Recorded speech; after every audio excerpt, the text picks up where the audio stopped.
ఆమోసు గ్రంథం 6వ అధ్యాయం 11వ వచనంలో ఉన్న మాటను మనం చదువుకుందాం. ఏలయనగా గొప్ప కుటుంబములు పాడుగుననియు చిన్న కుటుంబములు చీలిపోవుననియు యెహోవా ఆజ్ఞ ఇచ్చుచున్నాడు. వెళ్ళారా? సాతానుకు లోబడినటువంటి ప్రజానీకాన్ని చూసినప్పుడు దేవుడు ఒక మాట చెప్తా ఉన్నాడు. అదేంటనంటే గొప్ప కుటుంబాలు పాడైపోతున్నాయి, చిన్న కుటుంబాలు చీలిపోతూ ఉన్నాయి. వెళ్ళారా? ఈరోజు మన కుటుంబాలు పతనమైపోవడానికి గల కారణం, మన కుటుంబాలు చిన్నాభిన్నమైపోవడానికి గల కారణం సాతానుడు. సాతానిక ఆలోచన విధానం బట్టి ప్రియారా ఈరోజు మనం నడుచుకోవడమే. సాతానుడు ఎప్పుడు చొరబడతాడంటే, బాగా వినాలి, ఇలా వినండి, సాతానుడు ఎప్పుడు చొరబడతాడంటే దేవుడు చెప్పిన మాటకు లోబడక నీ సొంత ఆలోచన చొప్పున నువ్వు నడవాలనుకుంటే ఖచ్చితంగా సాతానుడు నీ యొక్క ఆలోచనకు తోడైపోతాడు. అది మనకు తెలియకుండా జరిగిపోద్ది. అది మనకు తెలియకుండా చెప్పాలి జరిగిపోద్ది, మనకు తెలియకుండా జరిగిపోద్దండి. దేవుడు ఏమైతే చెప్పాడో, లేక దైవజనుడి ద్వారా దేవుడు ఏమైతే హెచ్చరిక చేశాడో దానిని మనం ఖాతరు చేయకుండా లేక పట్టించుకోకుండా మన నిర్ణయానుసారంగా మనం ఒక్క అడుగు మనం వేస్తే ఖచ్చితంగా సాతానుడు 10 అడుగులు మనల్ని ముందుకు వేయడానికి ప్రోత్సహిస్తాడండి, సహకరిస్తాడు, వెన్నంటి ఉండి మనల్ని తోడ్పడి నడిపిస్తూ ఉంటాడు. తద్వారా మన కుటుంబాలు పతనమైపోతాయి. కనుక పతనమైపోతున్న కుటుంబాలను, పాడైపోతున్నటువంటి కుటుంబాలను పిల్లరా ఈరోజు దేవుని కృప ద్వారా మనం తిరిగి కట్టుకోవాల్సిన అవసరం ఉంది. దేవునికి స్తోత్రం, హల్లెలూయా. పిల్లరా ఈరోజు కుటుంబాలు పాడైపోకుండా ఉండాలి అని అంటే దేవుడు ఏర్పరచుకొని కోరుకుంటున్నటువంటి కుటుంబాలలో దేవుడు ఉండాలా? ఎవరు ఉండాలి చెప్పండి? దేవుడు ఉండాలి. ఆయన చిత్తం నెరవేర్చబడుతూ ఉండాలి ఆ కుటుంబాలలో. పిల్లరా దేవుడు ఏ సిస్టమ్ అయితే తీసుకొచ్చాడో ఆ సిస్టాన్ని ఖచ్చితంగా మనం ఆచరించగలగాలి. మన పెద్దల కుటుంబాలు చక్కగా ఉంటే ఈరోజు మన కుటుంబాలు అనేక రకాలుగా అవకతవకలకు పాల్పడుతున్నారు, లేక అనేక రకాలుగా చిదిలిపోతున్నాయి అంటే కారణం పిల్లరా మన ఆలోచన విధానం అనేది సరిగా లేకపోవడం. ఒక మాటలో చెప్పాలంటే మన కుటుంబాలలో దేవుడు లేకపోవడం. పిల్లరా ఏ కుటుంబానికైతే దేవుడు యజమానిగా ఉంటాడో, ఏ కుటుంబానికైతే దేవుడు నాయకుడిగా ఉంటాడో ఆ కుటుంబము ఆశీర్వదించబడుతుంది. స్తోత్రం చెప్దాం, హల్లెలూయా. మన కుటుంబానికి దేవుడు నాయకుడిగా ఉండాలంటే ఏం చేయాలి? మనం చెప్పాలా? ఏం చేయాలి? ఆయన చిత్తానుసారంగా మనం ప్రతిదీ కుటుంబం అనే విషయం ఎక్కడికో ఆలోచించేయద్దు. కుటుంబం అనే విషయానికి వస్తే భర్తకు దేవుడు ఆధిక్యత ఇచ్చాడు, దాన్ని భార్య నిలబెట్టాలా, బిడ్డలు నిలబెట్టాలా? భార్యకు దేవుడు ఏ బాధ్యతను అప్పగించాడు అది భార్య సక్రమంగా పాటిస్తూ భర్త దానికి కావలసిన ప్రోత్సాహాన్ని ఇవ్వాలి.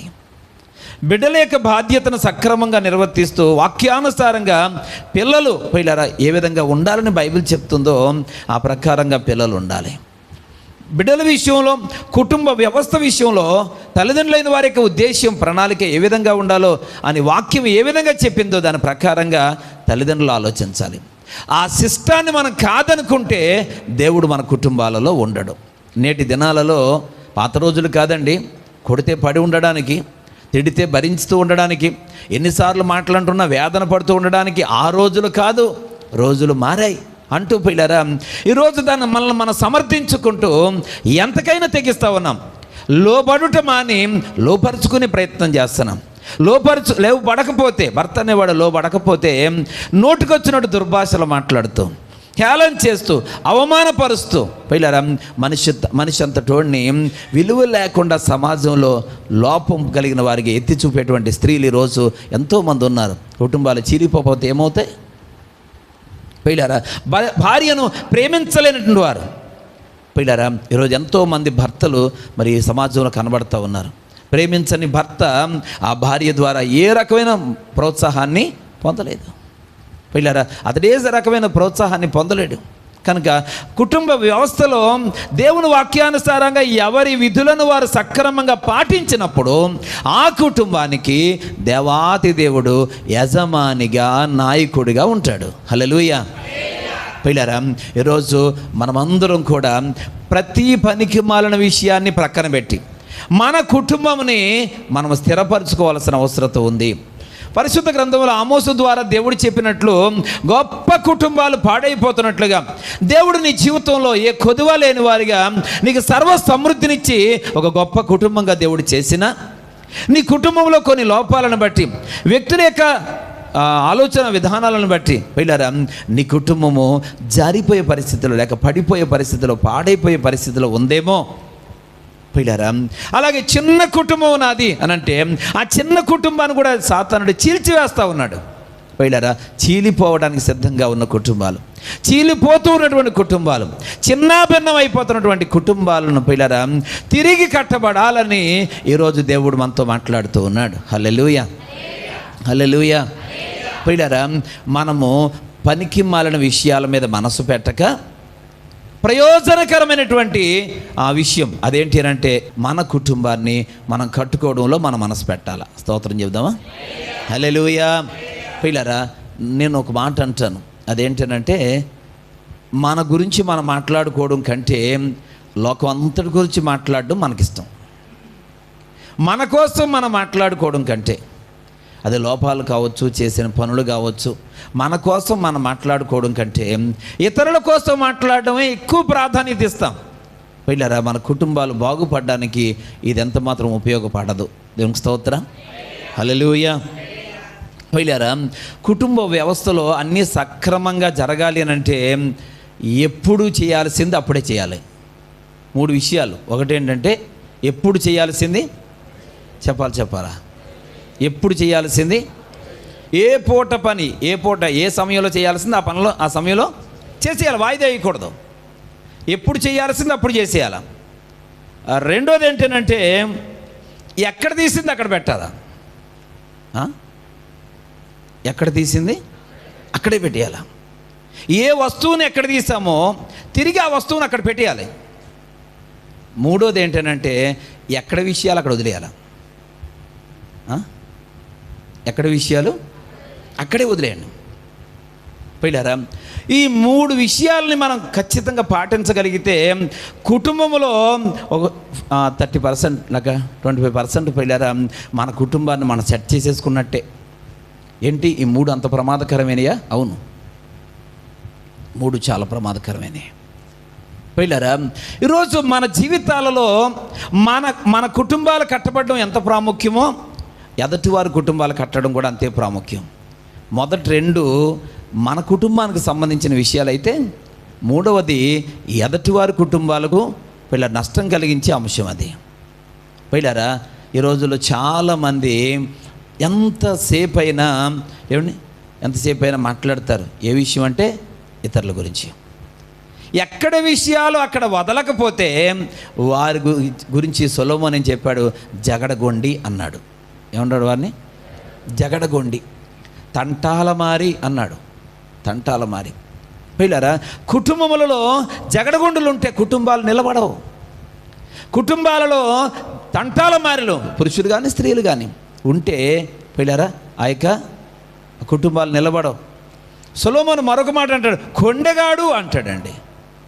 కొండెగాడు లేని ఎడలా అంటాడు. ప్రశాంతంగా ఉంటుందంట. ఎవరు లేకపోతే ఎవరు కొండిగాడు? ఆడు కొమ్ములేసుకొని ఉండడు. మనలోనే కొంతమంది పిల్లరా ఆ డ్యూటీ తీసుకుంటాం మనం. అక్కడ విన్నది అక్కడ విడిచిపెట్టం, ఇక్కడ చూసింది అక్కడ విడిచిపెట్టం మనం. అక్కడ చూసింది ఇక్కడ విన్నది తీసుకొచ్చి ఇక్కడ అక్కడ అక్కడ అక్కడ అక్కడ మాట్లాడి పిల్లరా దాని వలన వచ్చే పర్యావసానాలు, దాని వలన కలిగేటువంటి దుష్ఫలితాలు, నష్టాలు 1 కాదు 2 కాదు. పిల్లరా మనం ఇక మన ఆలోచన విధానం అంతవరకు వెళ్ళదు. ఈరోజు సమయం వృధా చేసుకుంటూ ఉన్నాం నీ జీవితంలో. పిల్లరా ఈ పని ఎప్పుడైతే నువ్వు విడిచిపెట్టవో మొదటి 2 పనులు చేయలేవు. అర్థమైందండి? ఎక్కడ విషయాలు అక్కడ వదలబెట్టకపోతే ఆ విషయాలు మన దగ్గర చాలా సమయం తీసుకుంటాయి. అందువలన మనం మొదటి 2 చేయలేం. చెప్పండి, మొదటి 2 ఏంటి? ఎప్పుడు చేయాల్సింది మనకు టైం ఎక్కడ ఉంటుంది? ఎంతసేపు మన పని మీద మనకు శ్రద్ధ ఉండదు. మన కోసం లోకమంతా మాట్లాడతారు, లోకమంతటి కోసం మనం మాట్లాడుతూ ఉంటాం. వెళ్ళారా? లోకం కోసం మాట్లాడే శ్రద్ధ మనకుంటుంది. అక్కడ తీసుకొచ్చి ఇక్కడ పెట్టడం, వాళ్ళు అలాగా వీళ్ళు ఎలాగా. ఏమండి, ఏ విషయం, ఎవరో నన్ను ఏదో దూషించారు, ఎవరో ఏదో నన్ను తిట్టారు, అది మొన్న, ఈరోజు నన్ను కనబడి నవ్వుతూ మాట్లాడాడు. నాకు తెలక నవ్వగానే నేను కూడా పకాలించి నవ్వేశాను, మాట్లాడేసుకున్నాం మీ ఇద్దరం. మొన్న తిట్టినప్పుడు ఆలకించినటువంటి ఒక విషయం, ఆ విషయం పట్టుకొచ్చి నాకు చెప్తే ఇప్పుడు ఎలా ఉంటుంది? దీన్ని ఏమంటారు? నా మీద మీరు ప్రేమ చొప్పుని చెప్పారా? వెళ్ళారా? ఇప్పుడు మేము కలిసి ఉన్నాం, ఇప్పుడు నువ్వేం చేయాలనుకుంటున్నావు? విడగొట్టాలనుకుంటున్నావు. వెళ్ళారా? ఈరోజు నా కుటుంబం, మీ కుటుంబం, ఎవరి కుటుంబం అయినా కుటుంబంలో ఒకరికొకరు ఐక్యత కలిగి ఉండాలి అని అంటే ఐక్యపరిచేవారు కావాలి, కొండిగాళ్ళు కాదు. వెళ్ళారా? ఎక్కడి విషయాన్ని అక్కడ వదలని వారు ఖచ్చితంగా దుర్మార్గులు. వారి వలన నష్టమే తప్ప సమాజానికి మేలు కాదు. ఎక్కడి విషయాలు అక్కడ విడిచిపెట్టకపోతే వారి వలన కుటుంబాలు చీలిపోతాయి. కుటుంబాల్లో భార్య భర్తల మధ్యన అరమరికలు వచ్చేస్తాయి. తల్లిదండ్రుల బిడ్డల మధ్యన వైషమ్యాలు పెరిగిపోతాయి. వెళ్ళారా? సహోదరుల మధ్యన ప్రేమలు చల్లారిపోతాయి. దానికి గల కారణం ఎక్కడి విషయాలు అక్కడ వదలకపోవడం. ఇంతకీ ఒక మాట, నీ డ్యూటీ ఏంటి? కుటుంబంలో నీ డ్యూటీ ఏంటి? సమాజంలో నీ డ్యూటీ ఏంటి? సంఘంలో నీ డ్యూటీ ఏంటి? మనకు ఇది అపవాది వేసిన డ్యూటీయే కానీ దేవుడు వేసిన డ్యూటీ. నిశికుమార్, నువ్వు వాళ్ళక్కడ వాళ్ళేమన్నారు పట్టుకొచ్చి వీళ్ళకి చెప్పు, వీళ్ళేమని అన్నారు, అది నా డ్యూటీగా దేవుడు వేసాడు అనుకోండి, అది నేను ఖచ్చితంగా పాటించవచ్చు. నా డ్యూటీ నాకుంది, అది నేను చేయాలి. మరి మీ డ్యూటీ ఏంటి? దేవుని సంఘంలో సహవాసంలో మీరు ఏ రకమైన డ్యూటీని మీరు చేస్తూ ఉన్నారు?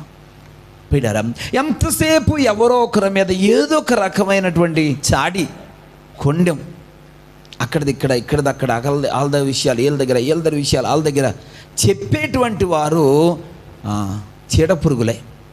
పిల్లరా, కనుక అటువంటి చీడ పురుగుగా ఈ వాక్యం వింటున్న వారు ఎవరు ఉండవద్దని ప్రభు పేరట హెచ్చరిక చేస్తున్నాను.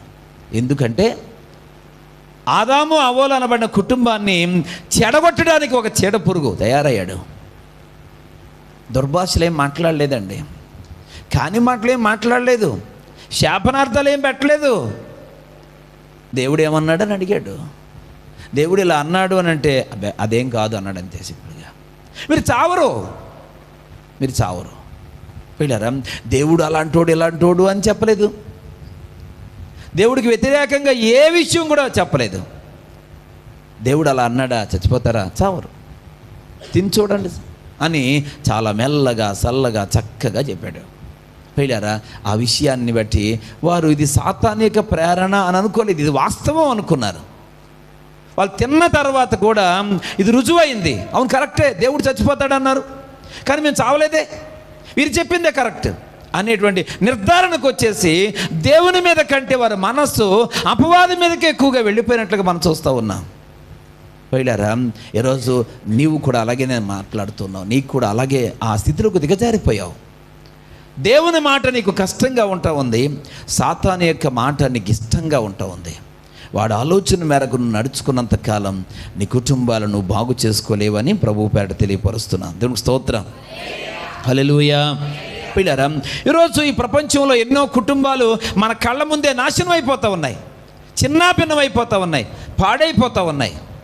పిల్లరా, ఈరోజు తల్లిదండ్రులు బిడ్డలు ఆ యొక్క భార్య భర్త ఏదో పేరుకు పైకి భార్య భర్తల్లా కనబడుతున్నారు సమాజంలో అవమానం లేకుండా ఉండడం కోసం, కానీ వారి మధ్యన శాశ్వతమైన ప్రేమలు నిలిచి ఉండడం లేదు. పిల్లరా, విధి లేక తప్పనిసరి పరిస్థితుల్లో ఒకరితో ఒకరు మాట్లాడుకుని అన్యోన్యత లేనటువంటి భార్య భర్తలు ఎందరో ఉన్నారు. తల్లిదండ్రులకు బిడ్డలకు మధ్యన ప్రేమ ఆప్యాయతలు లేనటువంటి పరిస్థితులు ఈరోజు ఎన్నో కుటుంబాల్లో ఉన్నాయి. భర్తతో భార్య మాట్లాడు, భార్యతో భర్త మాట్లాడు, భర్త చేసేది ఏది ఇష్టం ఉండదు భార్యకి, భార్య చేసే పనులు భర్తకు నచ్చవు, అయినా కానీ వారు భార్య భర్తలే సాగిస్తున్నారు, అలా కొనసాగిస్తున్నారు.